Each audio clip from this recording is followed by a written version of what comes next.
इतनी सी बात है, चाहो तो आप मुझे अभी खा लो, आपने पहले क्यों नहीं बताया? मैं तो यही सोच रहा था, कहाँ आप ताजे ताजे जानवरों के कलेजा खाने वाले महाबली हो। इतने दिनों से कैसे मामूली सा खरबूजा खाकर आपकी भूख शांत होती होगी, इसलिए मैं रोज खरबूजा खा खाकर अपना कलेजा बहुत बड़ा कर लिया हूँ। अब इतना बड़ा कलेजा साथ में लेकर तो चल नहीं सकता, इसलिए मैं अपना कलेजा झाड़ियों में छुपा के रखा हूँ।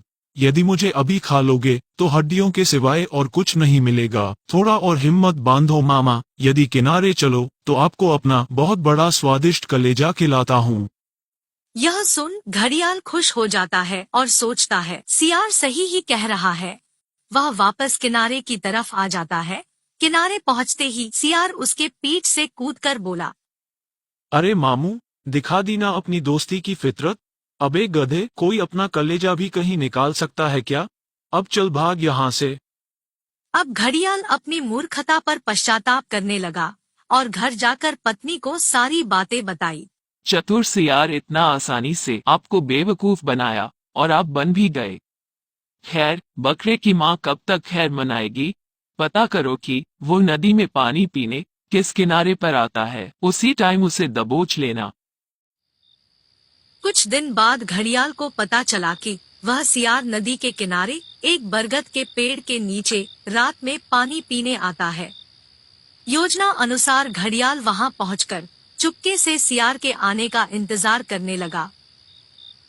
थोड़ी ही देर बाद सियार वहां आया और पानी पीने लगा। तभी एक ही झटके में घड़ियाल ने सियार के पैर पकड़ लिए। सियार भी बिना हिले डुले अंधेरे का फायदा उठाते हुए घड़ियाल से बोला, अरे मामा, पकड़ना चाहिए हमारा गोड़, तो आपने पकड़ लिया बरगद का सोर। ऐसा सुन घड़ियाल को लगा कि सही में मैं बरगद की सोर पकड़ा हूँ। वह उसका पैर छोड़कर अब की बार बरगद के शोर को ही पकड़ लिया। पैर छूटते ही सियार भाग खड़ा हुआ और घड़ियाल को एक बार फिर अपनी मूर्खता का सामना करना पड़ा। घड़ियाल घर पहुंचकर अपने पत्नी को सारी बात बताई। आप मूर्ख ही रह जाओगे, छोटा सा सियार भी आपको मूर्ख बना रहा है। अच्छा, अब पता करो कि वो कहाँ रहता है। कुछ दिन बाद घड़ियाल को पता चला कि थोड़ी ही दूरी पर वह एक मांद में रहता है।